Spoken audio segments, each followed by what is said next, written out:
Olá pessoal, estamos de volta, continuando com o tema 4, princípios constitucionais explícitos, vendo aqueles expressamente previstos na Constituição.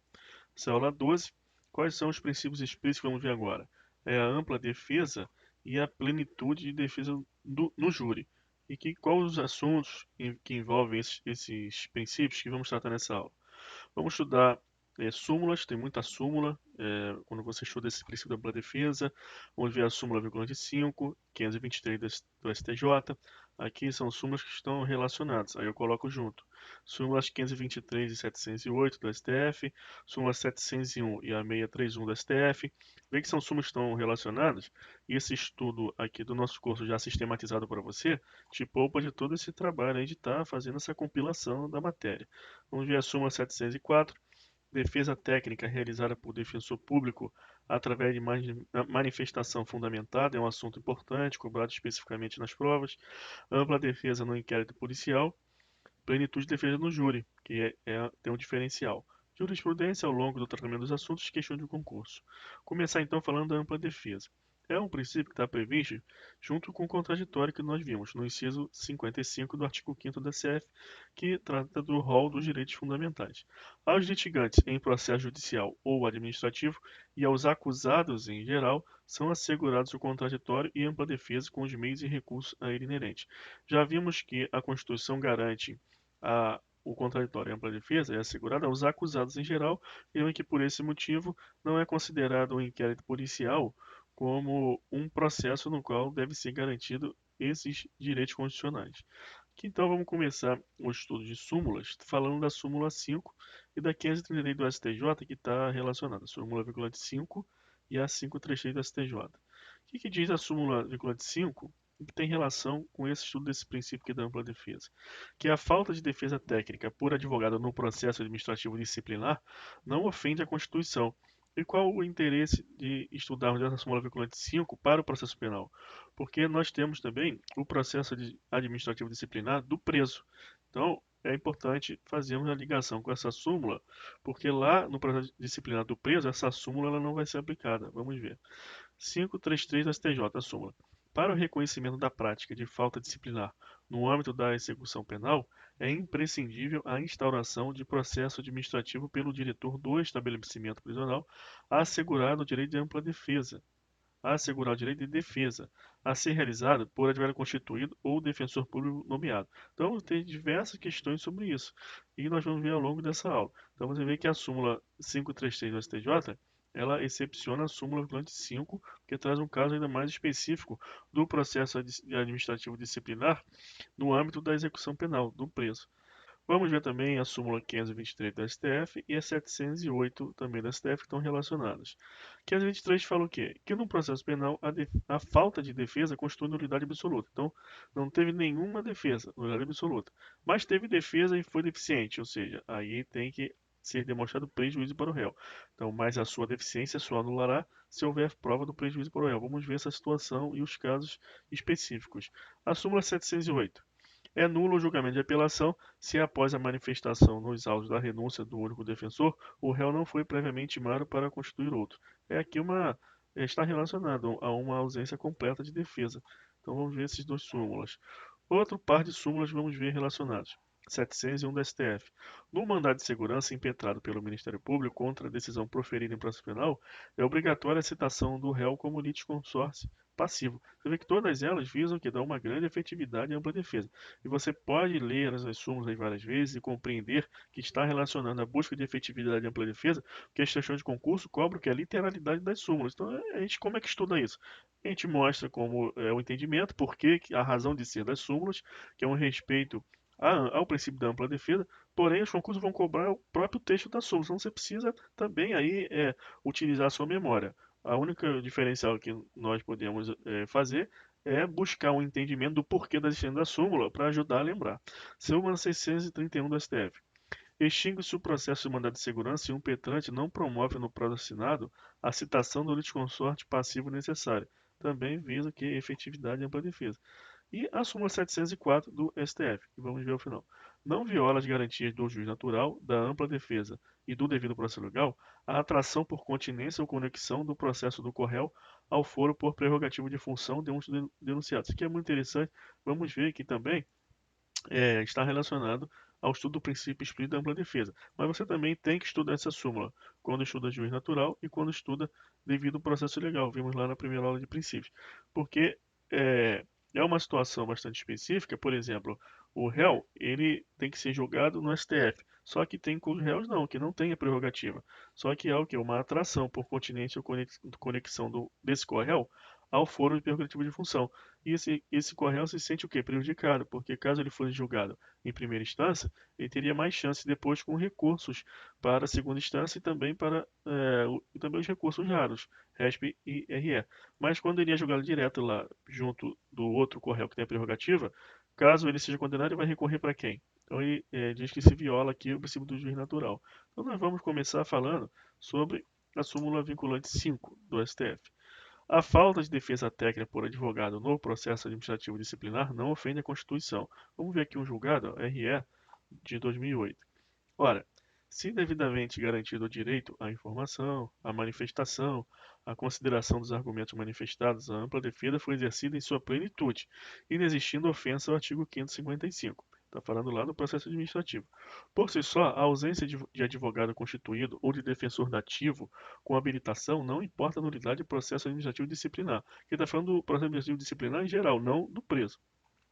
Ressalta-se que, mesmo em determinados processos judiciais, como no habeas corpus, revisão criminal, causa do estilo trabalhista, juizados especiais, esta corte assentou a possibilidade de dispensa de presença de advogado. Então, a gente está fazendo aqui uma análise aqui em comparativo com as outras hipóteses que já existem, para fundamentar as razões dele, porque ele entende que no processo administrativo disciplinar também é uma faculdade. Nestes pronunciamentos, o tribunal reafirmou que a disposição do artigo 133 da CF não é absoluta. Fala o quê? A função essencial do advogado da justiça, tendo em vista que a própria Carta Magna confere o direito de postular em juízo a outras pessoas.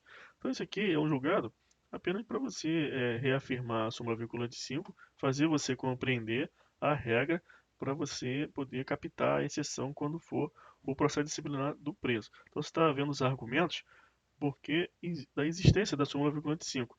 Mas para quando você entender, mas por que lá no preço é diferente? Aí você vai conseguir ter a compreensão. Essa compreensão te ajuda a memorizar as coisas e a lembrar. Vamos ver aqui a notícia agora do curso aqui LFG, aqui do Jus Brasil. Ó. Vamos lá. Súmula 25. O raciocínio é simples. Deve-se compreender que a súmula pressupõe a normalidade da situação, ou seja, tem como objeto casos em que o réu efetivamente possui condições de se defender. E que ele está solto, ele possui condições de se defender. Porque em liberdade. Em se tratando, como neste caso, de sindicância, cujo objeto é a verificação de falta grave por parte do preso, impossível aplicá-la. Então, isso aqui, ó, vamos já dar um destaque aqui, porque isso aqui que é o cobrado aqui nos seus questões do prazo penal. Em se tratando, como neste caso, de sindicância cujo objeto é verificação de prática de falta grave por parte do preso, impossível aplicá-la à súmula 5.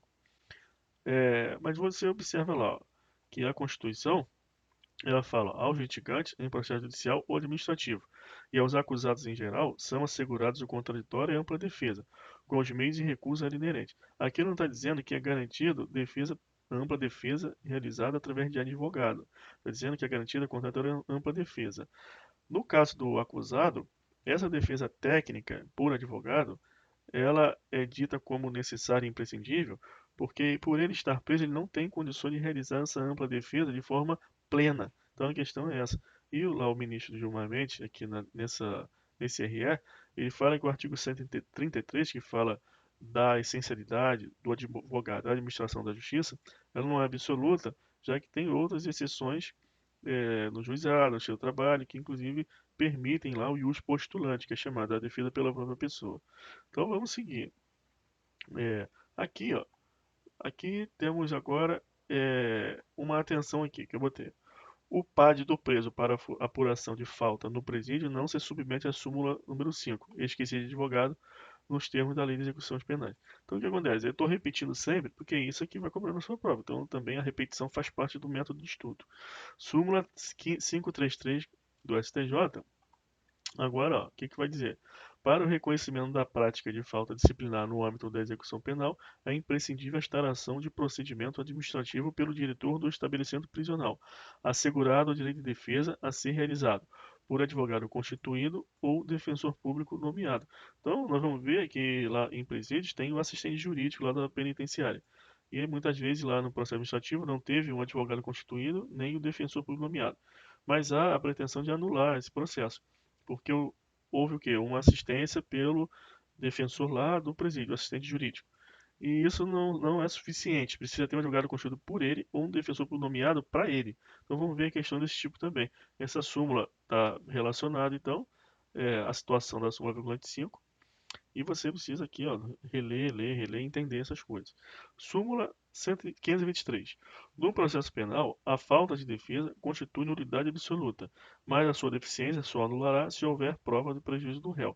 Eu poderia ficar destacando tudo aqui, mas eu já aviso de antemão. Tudo aqui é destacado. As súmulas são cobradas na literalidade. Só estou trazendo um conhecimento a mais, uma compreensão para te ajudar a memorizar. Mas são questões realmente, você precisa aí lembrar desses textos aí, dessas súmulas. A ampla defesa se subdivide em direito à defesa técnica qualitativa e direito à autodefesa.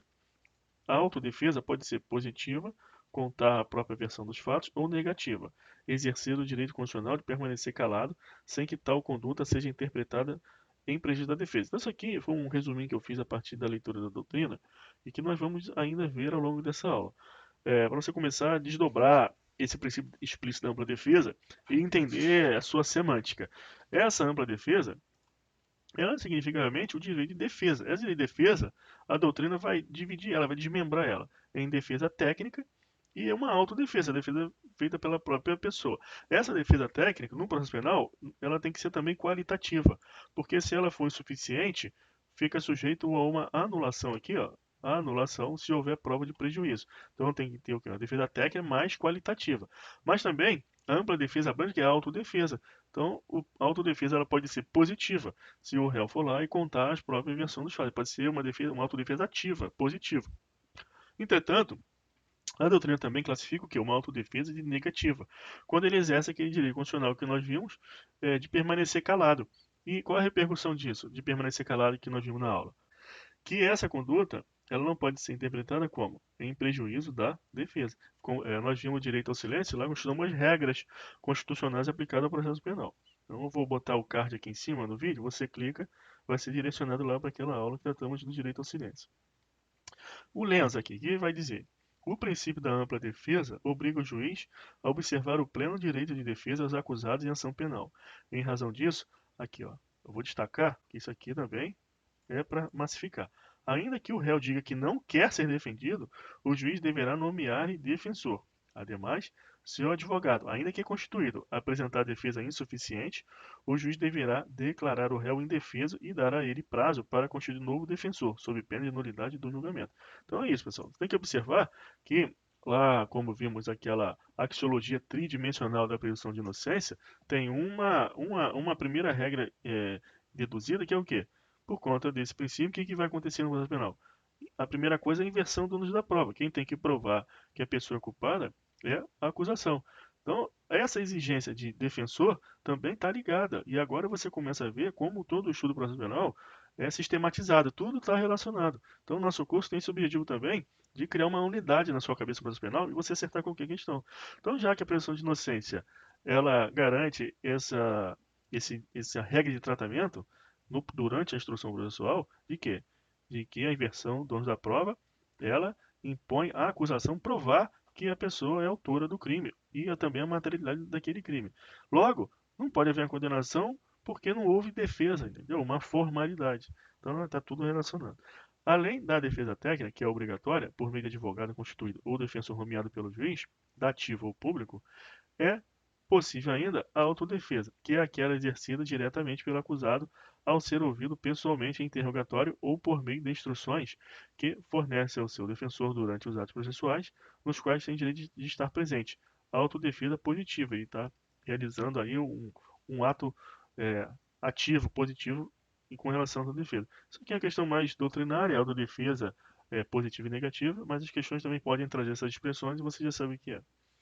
O réu, todavia, pode abrir mão da autodefesa, já que tem o direito também o quê? De se tornar réu ou de permanecer calado no interrogatório. Autodefesa negativa. Qual é a questão relacionada a isso? Não pode ser imposto um prejuízo a esse réu por conta dessa autodefesa negativa. Por sua vez, mesmo que o réu confesse integralmente o crime, as testemunhas terão ainda de ser ouvidas, para que o juiz verifique se a confissão é mesmo verdadeira. Então, aqui nós lembramos da aula de sistemas processuais penais.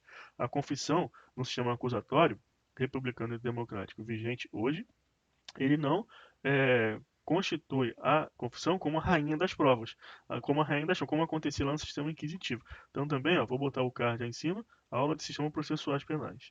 Outra manifestação do princípio em análise consiste na regra de a defesa apresentar seus argumentos por última, também prestigiando a ampla defesa. Se a defesa vem antes, então é um mero teatro. Como que você vai se defender de algo que você ainda não ouviu, não sabe do que se trata? Então tem que se defender depois. Então os memoriais têm que ser depois, e agora aí na atual situação aí da Lava Jato, já teve a anulação de processos porque houve uma manifestação aí no mesmo tempo. Então nós vimos isso aí em aulas anteriores também. Na primeira anulação na Lava Jato, porque a acusação e a defesa foram intimadas a apresentar memoriais no mesmo prazo, não podem que ser depois. Ou seja, após a acusação, quer nos debates em audiência, quer no plenário do júri. É evidente que o princípio da ampla defesa encontra restrições do próprio corpo da Constituição, quando veda as provas ilícitas, ainda que em prol do réu. Aqui eu botei um asterisco, porque nós vamos ver uma jurisprudência atualizada do STF que tem se admitido excepcionalmente o uso de prova de origem ilícita quando for a única parte de gerar absolvição do réu. Então isso aqui é muito cobrado em concurso. Então a ampla defesa tem restrição? Tem. Só que é muito pouco. A regra é o que? A amplitude da ampla defesa, o máximo. E uma dessas restrições seria de que a pessoa não pode também usar meios ilícitos para exercer a ampla defesa. Mas tem esse detalhe aqui. Tem-se admitido excepcionalmente o uso da prova de origem ilícita quando esta for a única capaz de gerar a absolvição do réu. Então a questão de concurso cobra esse textinho aqui, exatamente aqui está aqui. Então aqui, ó. Então, veda a prova de início, ainda em prol do réu, botei um asterisco, já viu que não é bem assim. E na legislação comum, quando decreta a preclusão de atos processuais em razão do não exercício do direito dentro do prazo. Isso aqui é uma verdade, né? Porque lá na Constituição, você tem lá o artigo 5º, inciso 78, que trata do princípio da duração razoável do processo. Nós vamos ver esse princípio também. Então, assim, o processo ele não dura a eternidade, então tem prazo. Então, terminou o prazo, não apelou dentro do prazo. Que vai acontecer? Então, preclusão temporal, passou o prazo, então não tem como admitir um recurso. Eu tenho uma ampla defesa plena, mesmo assim eu posso apresentar um recurso. Não pode. Então, isso são realmente as exceções. A regra do artigo 366 do CPP, que determina a suspensão do processo e do prazo prescricional, se o réu for citado por edital, não comparecer em juízo e não nomear defensor, é corolário do princípio da ampla defesa. Então, assim, tudo isso aqui visa o quê? Prestigiar a ampla defesa. Então, o réu, ele não comparece juízo e não nomeia defensor. Tem a regra lá no CPP, ó. Então, você vai lembrar da nossa aula introdutória sobre princípios, que eu falei do princípio matriz, dos princípios constitucionais, princípios mais específicos, de regras mais específicas. Todo esse desdobramento vem por uma dedução lá de cima na Constituição, vai descendo até chegar no mundo da vida, né? Aquela aplicação no dia a dia, que são as regrinhas lá do processo penal. Então, isso aqui é uma que visa da efetividade. Então, você, quando estuda, vamos estudar todo o processo penal e chegar nessa regra aqui, você vai lembrar da nossa aula de princípio e vai compreender a regra. Facilita muito a sua lembrança dessas regras e ajuda a sua memória. Né? Eu volto a dizer, o nosso princípio da nossa metodologia de estudo. Tudo que você puder exigir do seu entendimento e descansar sua memória, não ficar exigindo tanto da memória, é o melhor. Serve buscar pelo entendimento, porque é muito conteúdo para você estudar. Então aqui, ó. Pois, com a citação vitalícia, não existe a certeza de que o acusado teve efetiva ciência da acusação, e com isso ficaria ele tolhido da oportunidade de fazer sua autodefesa e de fornecer elementos de prova a seu advogado para a defesa técnica, indicar testemunhas, documentos, caso a ação penal prosseguisse, o que só ocorrerá quando for encontrado ou nomear defensor. Nós, ao longo aí do nosso estudo, vamos ver citação, todas as aulas, processo penal todo. Vamos ver uma situação prática de oficial de justiça, ele deixa recado com alguém, ele telefona para alguém, telefona lá pro réu, para a pessoa que tem que ser citada ou citando, fala, comparece aqui no fórum, que tem uma coisa aqui para você, do seu interesse. Aí a pessoa vai lá e fica com medo, vai lá, receio ou curiosa, aí vai até lá. Então, assim, isso é um expediente que não funciona, não é assim, né? Não pode ser assim. Então, já acontece, já tive processo com essa situação também. E no caso, a pessoa não precisa ir lá, não vai lá. Quem tem que citar é quem? É o Estado. A acusação tem que promover a citação, o processo está lá, ação penal. Então, esse tipo de expediente não funciona. Então, é, se, por exemplo, o oficial de justiça ele vai e faz uma certidão lá que telefonou, pediu para comparecer lá que tinha a citação do interesse dele e não foi, não vai dar nada, não pode. Ele não sabia de nada, ele não sabe nem do que se trata, ele não foi lá, então é um expediente que não funciona. Então tá tudo relacionado. Aqui, ó, capês, Fernando aqui ele vai dizer, é, implica o dever de Estado proporcionar a todo acusado a mais completa defesa, seja pessoal, autodefesa, seja técnica, efetuada por defensor. Artigo 5º, inciso 55, agora você entende o desdobramento da ampla defesa, autodefesa e defesa técnica de qualidade. E o de prestar assistência jurídica integral e gratuita aos necessitados. Aqui, ó, artigo 5º, inciso 74. Então, nós vamos ver o quê? Que a defesa, o papel da Defensoria Pública. Então, a Defensoria Pública ela tem que sempre estar o quê? Ativa aí no processo penal. Tanto que quando a pessoa é presa em flagrante, não indica advogado, que vemos lá a regra lá que a autoridade de prisão tem que fazer? Tem que remeter também o auto de prisão em flagrante, tanto ao juiz, no prazo de 24 horas, mas também à defensoria. Então, ó, desse princípio também decorre a obrigatoriedade de se observar a ordem natural do processo, de modo que a defesa se manifeste sempre por último. Com relação aqui à defensoria, e esse artigo aqui, ó, 5º inciso 74 da CF, quem for fazer prova para a Defensoria Pública vai estudar o quê? A legislação institucional da Defensoria Pública. E você vai lembrar dessas aulas aqui, quando for estudar a legislação institucional, e seu conhecimento fica bem sistematizado, você fica bem firme, aí, bem forte aí no estudo. O Pacto Internacional de Direitos Civis e Políticos, em seu artigo 14, 3d, assegura a toda pessoa acusada de infração penal o direito de se defender pessoalmente e por meio de um defensor constituído ou nomeado pela Justiça, quando lhe faltarem recursos suficientes para contratar algum. Então, ó, o pacto aqui, ó. Então tem aqui o Pacto Internacional de Direitos Civis e Políticos. Ó. Então também está nos tratados que o Brasil ratificou e é uma norma, então, supralegal, né? Os tratados têm status supralegal. Nós vimos isso aí já nas aulas anteriores também, sempre comentando, sempre repetindo.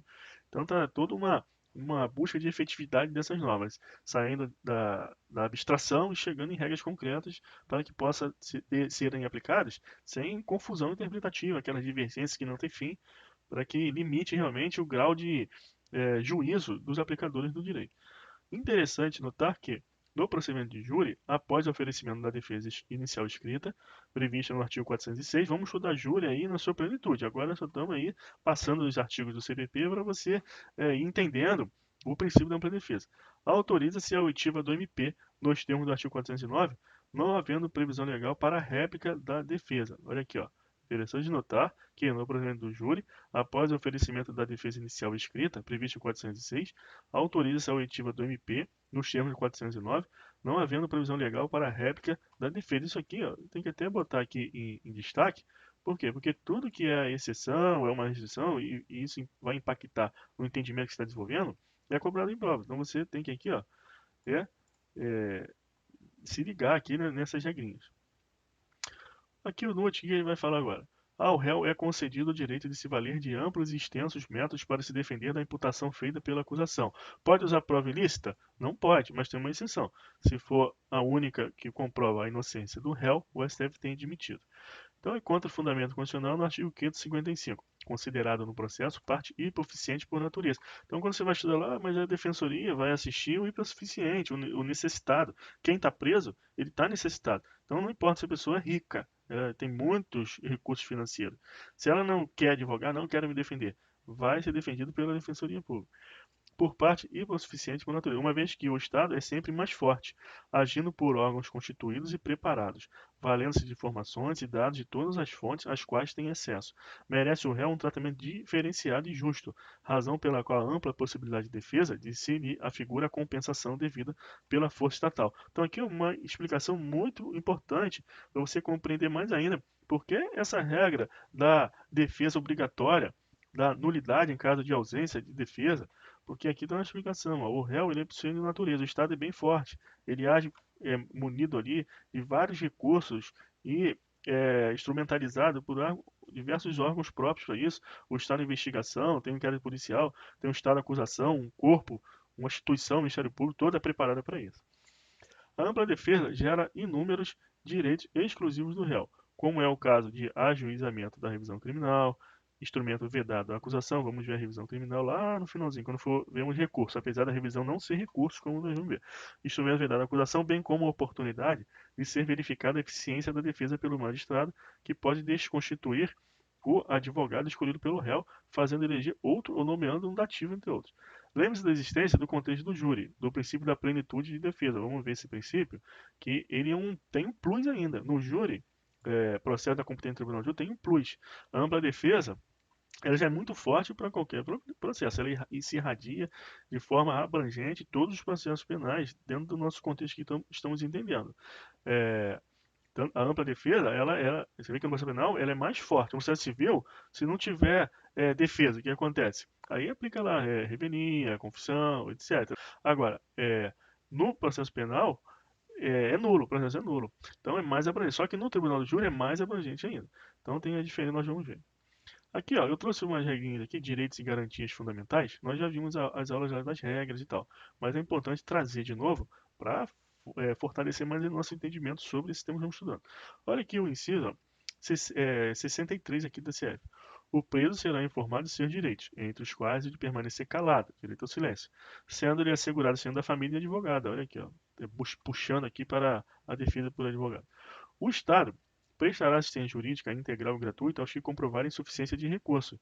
A pessoa está presa? Ah, mas é muito rica. Não, mas ela não tem recursos ali para se defender, ela está restrita. Então aqui é o 74. E aqui é o CPP no 306, para o primeiro. Em até 24 horas após a realização da prisão, será encaminhado ao juiz competente o auto de prisão em flagrante. E caso o autuado não informe o nome de seu advogado, cópia integral para a Defensoria Pública. Então aqui não tem que informar, não direito constitucional, informar o advogado, assegurar a assistência de advogado, mas aí o preso fala, não, não tem ninguém, não quero, não vou informar nada. Aí a Defensoria. Olha o artigo 194 da CF, que vai tratar da Defensoria Pública.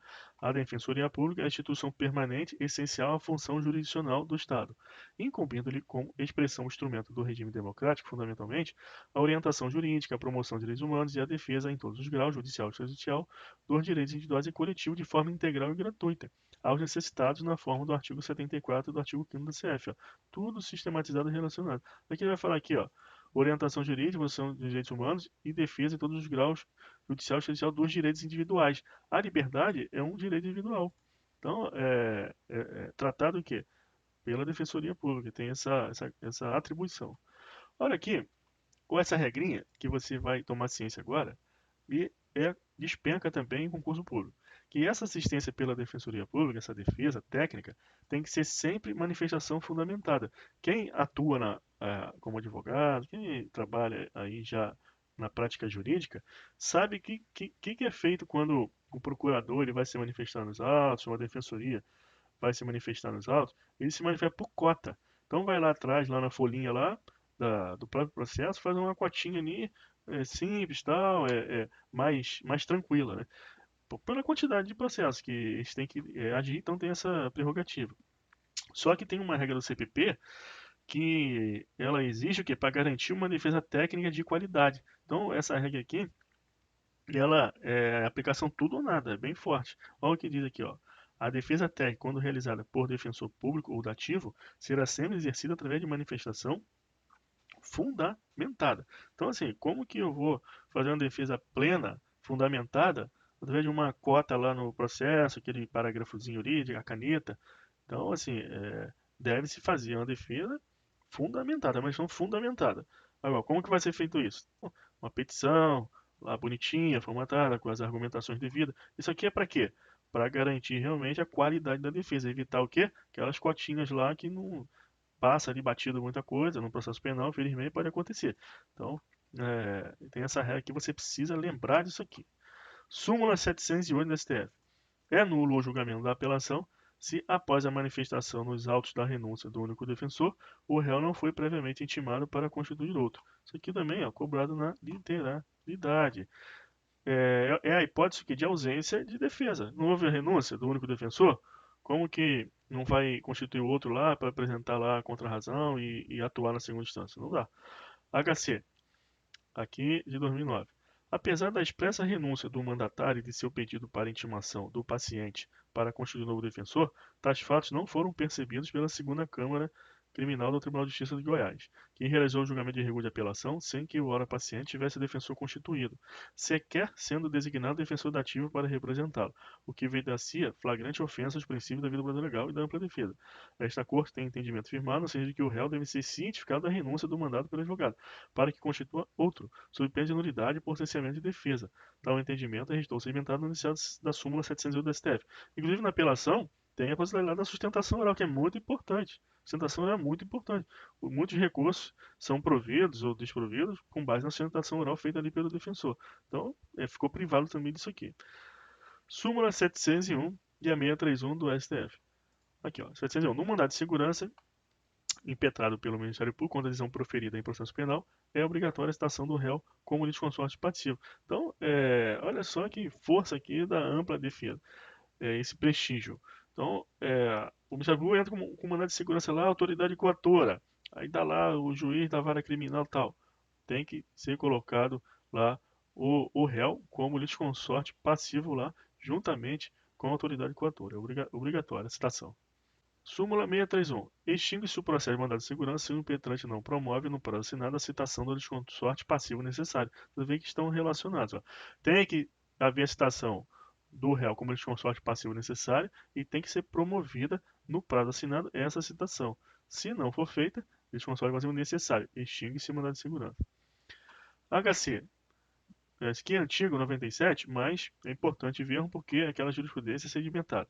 Mandado de segurança do MP contra decisão judicial penal. Litisconsórcio passivo necessário do réu beneficiado.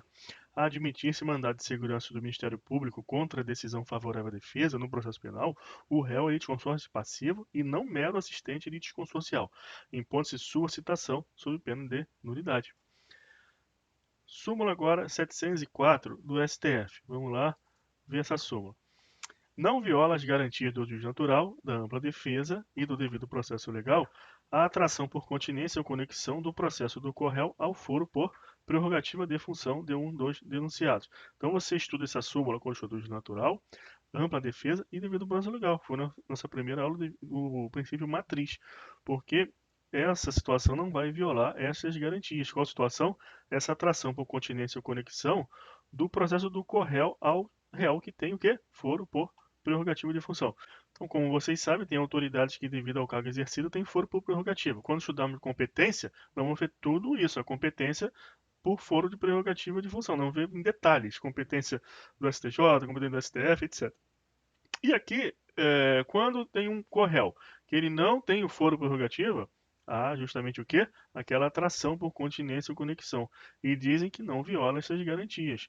Qual é a insurgência dessas pessoas? Que perdem a oportunidade, porque sendo julgado pelo juiz singular, poderá haver uma outra chance de revisão na segunda instância e depois ainda os recursos raros. Se for julgado pelo STF juntamente com a autoridade com foro, vai recorrer para quem? Para o próprio STF. Então há uma reclamação de que viola o juiz natural. O juiz natural seria quem? Lá do juiz singular. Dessas pessoas sem foro. Ampla defesa e o devido processo legal em geral.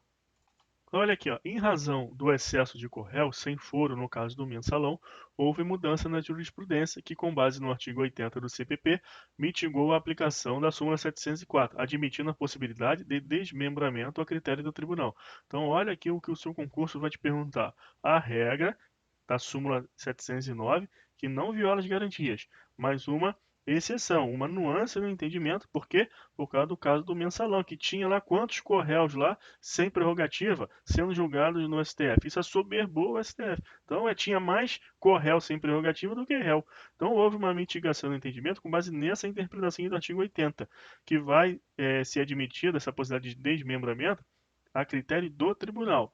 Então, olha-se aqui em negrito, desmembramento a critério do tribunal. Isso que é cobrado em concurso. Então, ao que diz o CPP, será facultativa a separação dos processos quando as infrações tiverem sido praticadas em circunstâncias de tempo ou de lugares diferentes, ou quando pelo excessivo número de acusados e para não lhes prolongar a prisão provisória ou por outro motivo relevante, o juiz reputar conveniente a separação. Então, foi devido a essa situação casuística, houve uma evolução jurisprudencial em sintonia com a prática, para mitigar a aplicação da súmula 704 a critério do tribunal, de desmembramento. Então, nós vamos ver a jurisprudência aí, Situações que o juiz singular ele desmembra.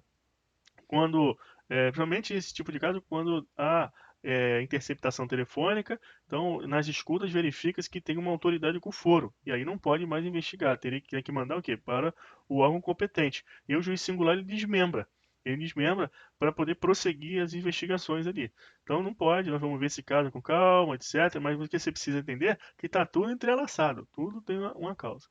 Então aqui, ó, notícia do conjunto. No início do julgamento do chamado processo do mensalão, o advogado e ministro, ex-ministro da Justiça, Márcio Tomás Bastos, pediu o desmembramento, alegando que, ao julgar réu sem prerrogativa, o Supremo fere dois princípios fundamentais, o do juiz natural e do duplo grau de jurisdição, ou seja, de ser julgado pelo juiz da sua comarca e de recorrer de uma possível decisão condenatória.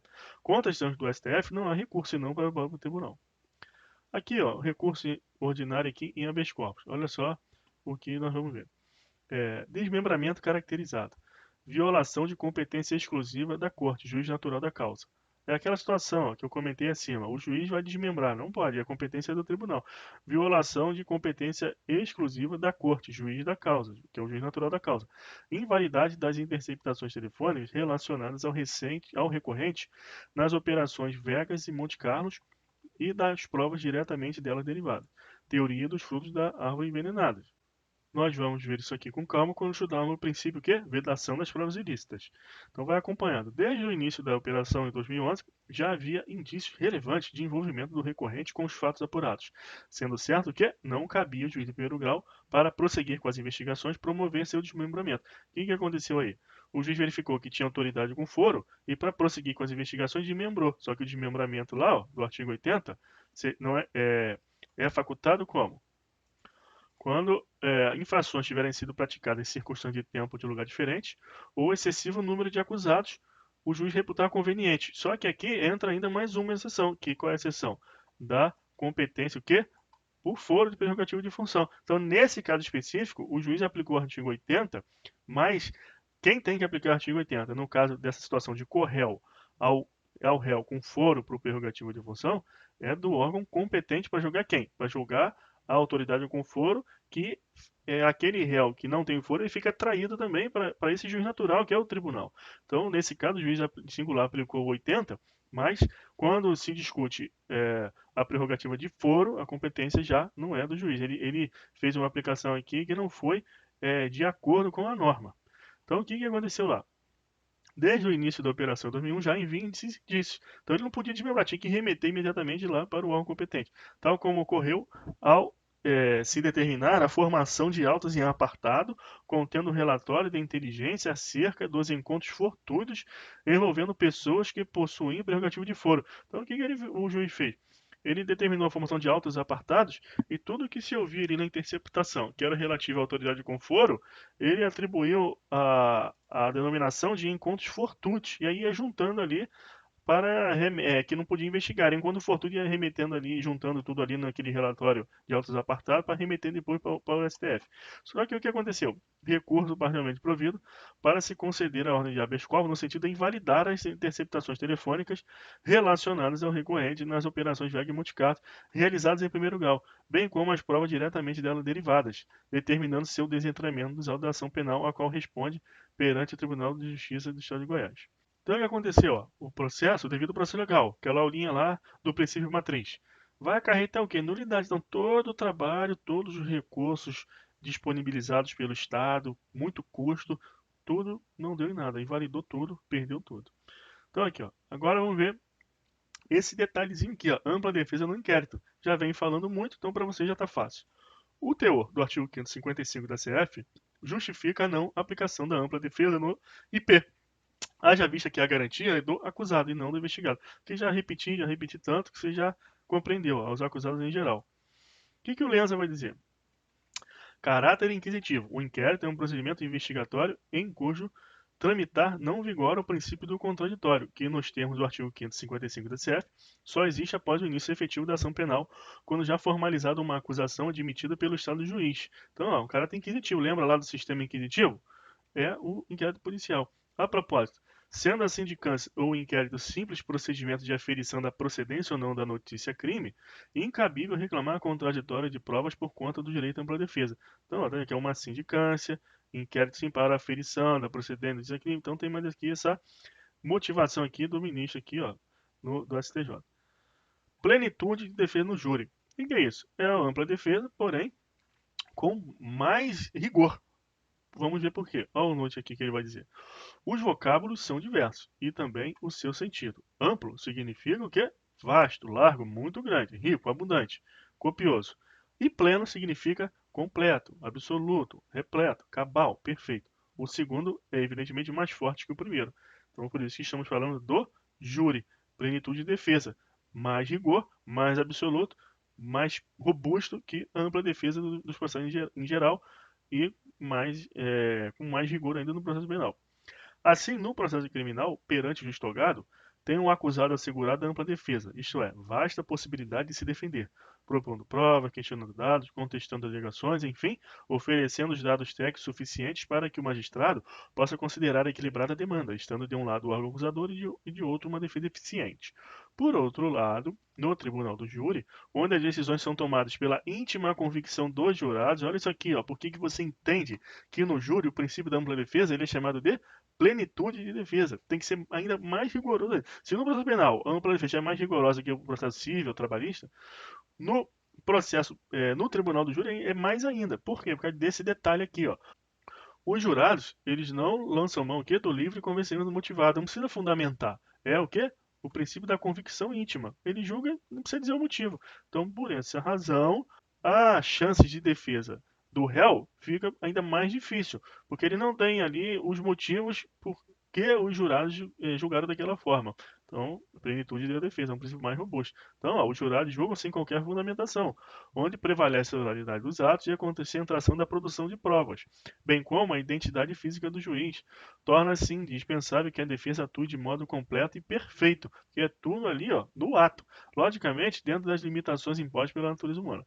A intenção do Constituinte foi aplicar ao Tribunal Popular um método que privilegia a defesa em caso de confronto inafastável com a acusação, homenageando a sua plenitude. Quais são os exemplos aí da diferença entre a ampla defesa e a plenitude de defesa no júri? São os seguintes, ó. O juiz, no júri, deve preocupar-se de modo particularizado com a qualidade da defesa produzida em plenário, não arriscando a sorte do réu e, sendo preciso, declarando o acusado indefeso, dissolvendo o conselho e redesignando a sessão. Aqui, ó, 4975. O juiz verificou que a defesa ali não está apta, está insuficiente, ele declara o acusado indefeso e dissolve o conselho de sentença e redesigna a sessão. B. Havendo possibilidade de tréplica, pode a defesa inovar as suas teses. Isso aqui é interessante. Não representando tal ponto qualquer ofensa ao contraditório, princípio que deve ceder espaço à consagrada plenitude de defesa. Então teve uma réplica, pode inovar a defesa. Não vai violar o contraditório do MP, com base o quê? Na plenitude de defesa do júri. Caso a defesa C. Caso a defesa necessite de maior tempo para expor sua tese, sentindo-se limitada pelo período estabelecido na lei ordinária, poderá pedir dilação ao magistrado presidente, sem que isso implique igual concessão ao Ministério Público, desde que haja real necessidade. Ou seja, o juiz concede esse prazo sem necessidade de igual concessão ao MP, com base num princípio da plenitude de defesa. Então, o magistrado está lá, é feito um requerimento e o magistrado, com segurança, ele aplica a regra extraída do princípio. Olha que bonito. Então, olha lá, Tourinho Filho narra interessante situação. Quando houver mais de 2 réus no julgamento do júri, com defensores distintos, o prazo de 3 horas, atualmente 2 horas e meia, deverá ser dividido entre eles. Assim, se forem 4 réus, cada defensor contará com apenas, hoje aqui, ó, pouco mais de 37 minutos.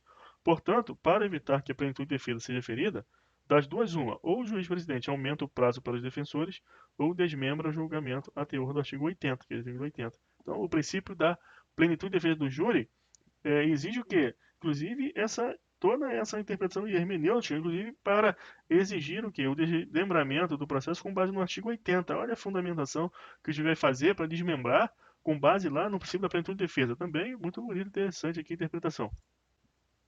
Enfim, as consequências existem e precisam ser concretizadas, justamente porque o réu já estará em desvantagem no tribunal popular, que fará o julgamento sem a fundamentação inerente às decisões do Poder Judiciário e possuindo contra si a atuação do Estado na investigação, inquérito e Estado da acusação, instrução e plenário, sempre com maior poder e amplas possibilidades de produção de prova contra o indivíduo. Agora, pessoal, hora da luta, muita questão, vamos resolver e vamos, estamos afiados, vamos para dentro, vamos para frente e a aprovação é certa. Tabelião 2017. Com base na súmula vinculante número 5 do STF, a falta de defesa técnica por advogado no processo administrativo disciplinar, inclusive aqueles referentes à execução penal, não ofende a Constituição. É falso. Tá vendo aí como que os concursos vão cobrar detalhes? Então você precisa estudar com direção. Essa aqui é a proposta do curso, te passar o diferencial para você ser aprovado. Juiz 2013. É nulo o julgamento da apelação se, após a manifestação nos autos da renúncia do único defensor, o réu não foi previamente intimado para constituir outro. Qual é a hipótese aqui? É aquela hipótese da ausência total de defesa. Então, seria uma hipótese de nulidade absoluta, porque não tem defesa. Que súmula é essa aqui que nós vimos? Súmula 708 do STF. Então, isso aqui é verdadeiro. Outra, Procurador 2018, ó, bem recente. E olha a questão, igual, tá vendo? Então você vai matar qualquer questão desse tipo. Então também aqui é verdadeiro. Eu botei para te mostrar como é cobrado, como a recorrência desse tipo de questão. Outra, Juiz 2012. No mandado de segurança impetrado pelo Ministério Público contra a decisão proferida em processo penal, não é obrigatória a citação do réu como litisconsórcio passivo? Não é. Isso aqui é falso, porque é. Então, lembra que eu falei que as questões vão te cobrar a literalidade da súmula? Nós também faz esse tipo de coisa aqui, ó, inverte de afirmativo para negativo, você tem que ficar atento. E que súmula é essa aqui que nós vimos? A súmula 701 do STF. Então, você vai lendo e relendo essas súmulas. Outra aqui, Promotor de Justiça 2017. No processo penal, a falta de defesa constitui nulidade absoluta, mas a sua deficiência só anulará se houver prova de prejuízo para o réu. Estou falando que é a literalidade da súmula. Que súmula é essa aqui? Súmula 523 do STF. Vai lendo e relendo as súmulas. Outra, no mandado de segurança impetrado pelo Ministério Público contra a decisão proferida em processo penal, obrigatória a cessação do réu como descontrole passivo. Isso aqui foi afirmativa. Verdade, mas aí literalidade da súmula 701 do STF. Não viola as garantias do direito natural, da ampla defesa do devido processo legal, a atração por continência ou conexão do processo do corréu ao foro por prerrogativa de função de um denunciado. Literalidade da súmula também. Tá aí, mais uma vez, súmula 704 do STF. Tá aí, ó, súmula 704 STF. Outra, 2014, agente Polícia Legislativa. Ainda que o contraditório e a ampla defesa não sejam observados durante a realização do inquérito policial, não serão inválidas a investigação criminal e a ação penal subsequente. Correto. Por quê? Porque, como nós vimos lá, artigo 5º, inciso 55 da Constituição Federal, ampla defesa e contraditório são devidas para quem? Aos acusados em geral. Esse é o entendimento. Então, no inquérito policial, você tem o quê? Investigado, autor do fato, indiciado, mas você não tem o que? Acusado. O acusado somente existirá quando? Quando tiver ação penal. Então, essa realização da contraditória e ampla defesa lá no inquérito não vai invalidar o inquérito. E quando formos estudar inquérito, também vamos ver uma característica do inquérito, que é a dispensabilidade. O inquérito é dispensável. Se é dispensável, isso também será levado em consideração quando for arguido qualquer nulidade face do inquérito. Vamos estudar isso no momento oportuno. Aqui, ó, outra questão agora, fresquinha, ó, 2019, assistente da Procuradoria aqui Pernambuco PGE. É nula a sentença condenatória fundamentada exclusivamente em elementos colhidos em inquérito policial. Verdadeiro. É nulo. Por que que é? Porque, como nós vimos, não há contraditório e ampla defesa no inquérito. Tudo bem, não há. Entretanto, devido a isso, devido ao respeito ao princípio da ampla defesa e contraditório, constitucionalmente garantido, artigo 5º, inciso 56 da Constituição, aos acusados em geral, o que vai acontecer? Também o juiz não vai poder sentenciar com base nessas provas colhidas lá, exclusivamente com base nessa prova colhida no inquérito. Então, o que vai ter que ter? O que vai ter que ter? Uma renovação daquelas provas. Aquelas provas vão ter que ser objeto de um contraditório e ampla defesa, que será diferido, sei lá no processo penal. 2018, delegado de polícia. Em caso de revenir do acusado regularmente citado, presumir-se-ão verdadeiros os fatos narrados na denúncia? Que é isso? Isso aqui é processo penal, não é processo civil, não é processo do trabalho, isso aqui é falso. O que acontece lá? Súmula 523 do STF, ausência de defesa é nulo, então não tem como presumir-se-ão verdadeiros. Também nós vimos uma axiologia tridimensional do princípio da presunção de inocência, nós vimos lá na aula passada.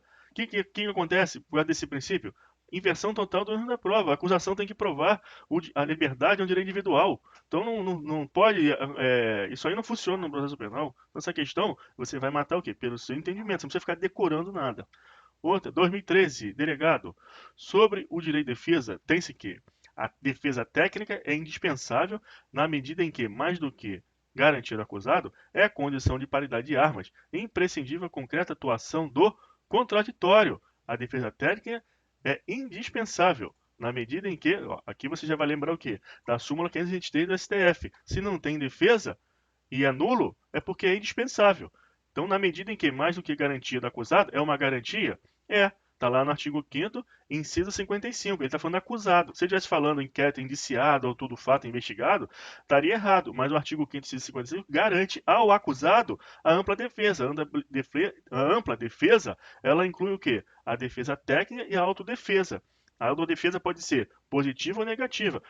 Positiva, o acusado ele vai contar as suas versões do fato no interrogatório, ele vai contar as suas versões para o advogado dele atue no processo, mas também pode ser negativo, ele pode exercer qual direito? De silêncio. Esse silêncio não pode ser interpretado em prejuízo a esse acusado. Então aqui ó, é uma condição de paridade de armas.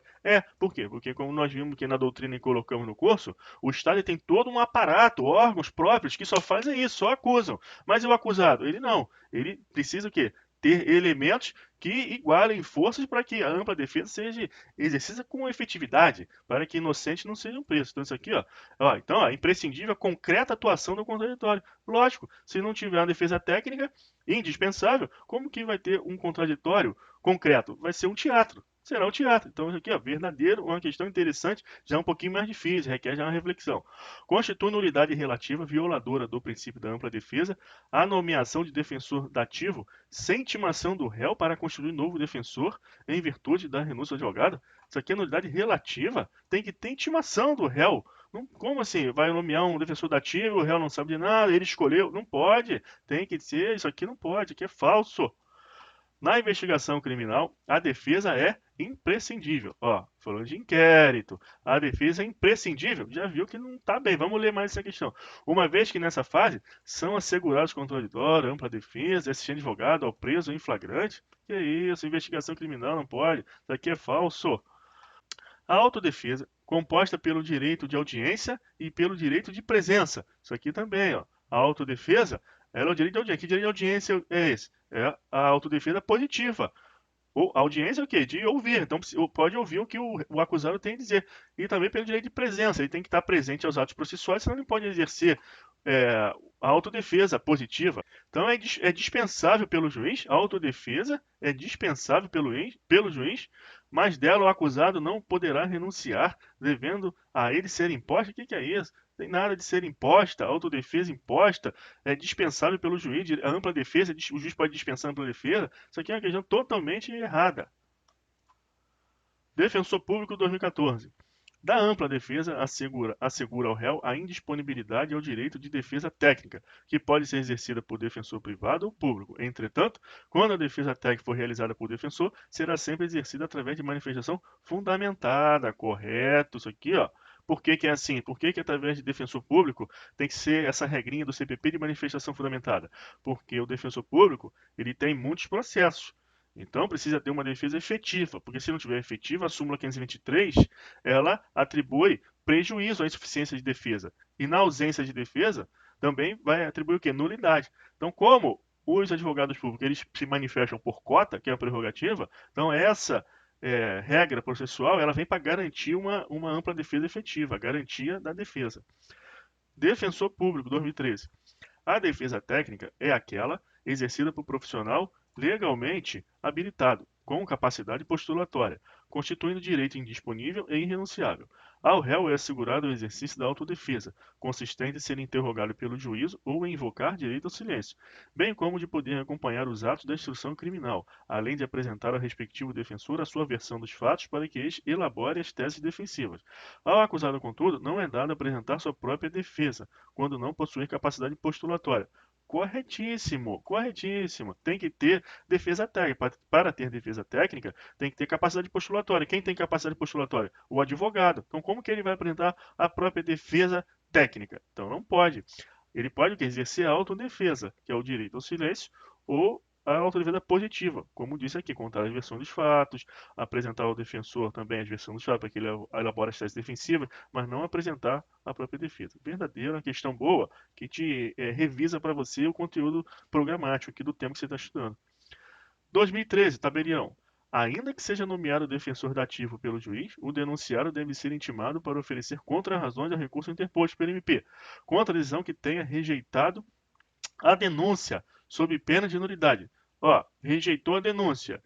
O que o MP faz? Ele vai entrar com recurso. Qual é o recurso que nós vamos ver? É o rese. É o recurso em sentido estrito. Esse recurso, ele tem o quê? As contrarrazões defensivas. Então, o denunciado ele tem que ser intimado para oferecer contrarrazões a recurso interposto pelo MP. Então, sob pena de nulidade, essa intimação tem que acontecer. Então, você grava aqui ó, essa palavra-chave, intimação, mesmo que nomeado defensor dativo pelo juiz, porque o advogado ele tem que ser o advogado do denunciado e não meramente aquele nomeado pelo juiz. Uma vez que o denunciado tem direito ao quê? De que ele seja oportunizado esse prazo para que ele constitua o seu próprio advogado. Caso isso não seja feito, quem que vai atuar? A Defensoria Pública. Hoje é a Defensoria Pública. Essa questão aqui, ela tem súmula. É a súmula 707 do STF, que nós não colocamos lá no início da aula. Mas você consegue matar a questão, por quê? Porque você sempre vai usar o seu entendimento. Então, essas súmulas ela vêm apenas para evitar interpretações nessa seara processual penal, já que está em jogo o direito individual à liberdade. Mas é muito óbvio após você estudar a matéria e compreender todas as nuances que envolvem o processo penal. Então isso aqui é verdadeiro. Agora, antes de encerrarmos, vamos ver aqui essa súmula 707 do STF, que ficou faltando. O que vai dizer a súmula? Constitui nulidade a falta de intimação do denunciado para oferecer contra-razões ao recurso interposto da rejeição da denúncia, conforme eu expliquei, não a suprindo a nomeação de defensor dativo. Então, outra coisa que vamos ver é essa situação aqui do defensor dativo e a questão da defensoria pública. É importante a gente verificar essa situação. Olha aqui a notícia atual, ó, julho de 2018. Se comarca tem defensoria, nomeação de dativo é ilegal, decide a ministra Laurita Vaz. Qual é a situação? Defensor dativo é aquele nomeado pelo juiz, mas ele não pertence aos quadros da Defensoria Pública. Olha aqui qual é a decisão. Decisões de tribunais superiores estabelece que, caso exista a Defensoria Pública na comarca, não é justificável a nomeação de advogado dativo, especialmente quando não há circunstância que impeça a atuação do órgão no caso. Com esse entendimento, a presidente do STJ, ministra Laurita Vaz, concedeu nesta quarta-feira habeas corpus para um homem acusado de homicídio. Então, olha a situação. Nós estudamos na primeira aula de princípios, devido ao processo legal, estamos desdobrando para os princípios explícitos, depois vamos ver os implícitos, depois os legais específicos. Nos explícitos, vimos o contraditório, presunção de inocência, estamos vendo agora ampla defesa. Então, olha a situação que houve uma concessão de habeas corpus para o homem acusado de homicídio, por quê? Porque violou a ampla defesa no quesito imprescindibilidade da defesa técnica e na oportunidade do réu escolher o seu defensor. Então, o que houve aqui? O juiz ele nomeou o defensor dativo, só que tinha a defensoria pública na comarca. Então, olha o que aconteceu aqui. Ó. Segundo o processo, a nomeação de defensor dativo ocorreu assim que não foi apresentada a resposta à acusação no prazo legal. Então, houve a denúncia, houve a citação para apresentar a resposta, não houve a apresentação da resposta no prazo e o juiz nomeou o dativo. Então, diante da nomeação, a Defensoria Pública pediu a declaração de nulidade do ato e a imediata remessa do processo àquele órgão para que assumisse a defesa do acusado. O pedido foi negado, o que motivou a ajuizamento de HC no Tribunal de Justiça de Goiás. Denegada a ordem, outro HC foi empreendado no STJ. A defensoria alegou o quê? Que a nomeação do advogado dativo violou o princípio acusatório, pois o julgador não deve escolher o responsável para a defesa do acusado. Então, nós temos a súmula. Ó. Constitui nulidade a falta de intimação do denunciado para oferecer contra-razões ao recurso interposto da rejeição da denúncia, não a suprindo a nomeação de defensor dativo. Então, lá na mesma situação de resposta para a denúncia ou aqui para contra-razões, essa nomeação de dativo ela não supre a nulidade, não supre essa falta de intimação. quanto mais quando há defensoria pública na comarca. Então guarda isso aí, porque é muito importante, é ainda um plus às súmulas que estamos estudando. Então olha a situação, a defensoria alegou o quê? Violação princípio acusatório. Então você também tem que lembrar lá da aula de sistemas processuais penais, tudo entrelaçado, pois o julgador não deve escolher o responsável pela defesa do acusado. Além disso, a nomeação também estaria contra o princípio do defensor natural, ó, mais um princípio aí, defensor natural, que a defensoria, principalmente você que vai fazer prova para a defensoria, hoje ganhou muito corpo, a ponto de você ler hoje lá na ADCT da Constituição uma norma transitória que determina a instalação de defensorias públicas em todas as comarcas, salvo engano, até 2022. Então, lá no ADCT, eu vou ver o dispositivo aqui qual é. Então tá aqui, ó, Constituição Federal, artigo 98, parágrafo 1º dos atos das disposições constitucionais transitórias. No prazo de 8 anos, União, Estados, Distrito Federal deverão contar com defensores públicos em todas as unidades jurisdicionais, observado o disposto no caput deste artigo. É a proporcionalidade do número de defensores públicos à efetiva demanda pelo serviço e a respectiva população. É a emenda de 2014, então até 2022. Então essa notícia atual aqui do STJ, de que não justifica a nomeação de dativo porque tem defensor na comarca, vai impactar o quê? Ainda nessa nomeação de dativo aqui. Porque pode haver a intimação, o denunciado, mesmo assim, não oferece contra-razões, e aí depois o juiz nomeia o dativo. Só que se tiver a defensoria na comarca, também o quê? Vai ser nulo, conforme a jurisprudência lá do STJ. Então você guarda essa informação, essa rica aí informação atual, e boa prova. Você vai estar preparado com certeza. Então, pessoal, é isso aí agora. Vamos dar uma descansada, o café, refletir, resolver as questões nos sites de questões e voltamos aí na próxima aula. Um abraço.